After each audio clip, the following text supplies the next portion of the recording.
রমজান সামনে রেখে চট্টগ্রামের খাতুনগঞ্জে খাদ্যপণ্যের কৃত্রিম সংকট তৈরির অভিযোগ উঠেছে দেশের শীর্ষস্থানীয় ৬টি বড় আমদানিকারকের বিরুদ্ধে। এসব আমদানিকারকদের সিন্ডিকেট গভীর সমুদ্র থেকে আনা খাদ্যপণ্য খালাস না করে লাইটার জাহাজ আটকে রেখে বাজার অস্থির করার চেষ্টা করছে বলে অভিযোগ রয়েছে।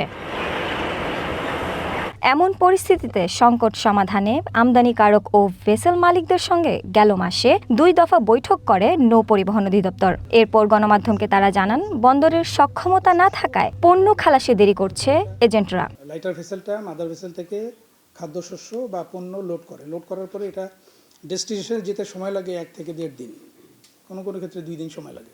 আমাদের সবগুলা ঘাটে কিন্তু স্বয়ংক্রিয় যন্ত্র নাই বা ক্রেন, গ্র্যাব এগুলো নাই, যার জন্য সনাতন পদ্ধতিতে ওই মাথায় করে প্রথমে যখন লাইটার ভেসেল ঘাটে যায়, একটা ভেসেলের জন্য ৬০ থেকে ৭০ জন শ্রমিক প্রয়োজন হয়। 50% সমাধান হয়ে গেছে। আমাদের অভিযান পরিচালনার কারণেই কিন্তু এখন প্রতিদিন লাইটার জাহাজ বরাদ্দ দেওয়া হচ্ছে বিডব্লিউটিসি থেকে।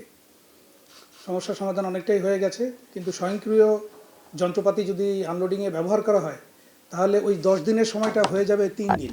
তিনি জানান, নির্ধারিত সময় পণ্য খালাস না করায় ১৩টি লাইটারেজ জাহাজ নিয়ম ভঙ্গ করেছে। তাদের জরিমানা করা হয়েছে ১,১৫,০০০ টাকা। তাছাড়া স্থগিত করা হবে এসব নৌযানের নিবন্ধন। আর আমরা আইনগত ব্যবস্থা নিচ্ছি। জরিমানা আমরা করেছি ১,১৫,০০০ টাকা। সোফার ১৩টা ভেসেলকে আমরা জরিমানা করেছি।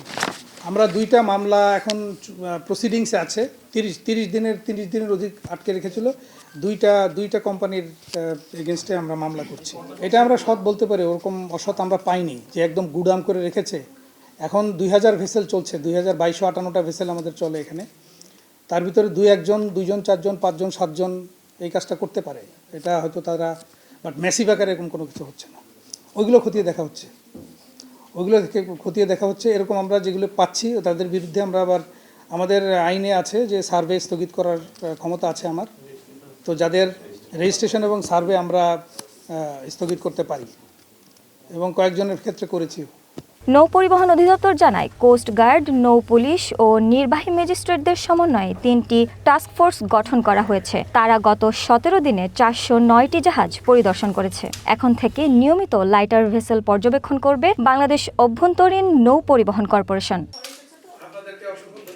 শাওন জুই, ওয়ান নিউজ, ঢাকা।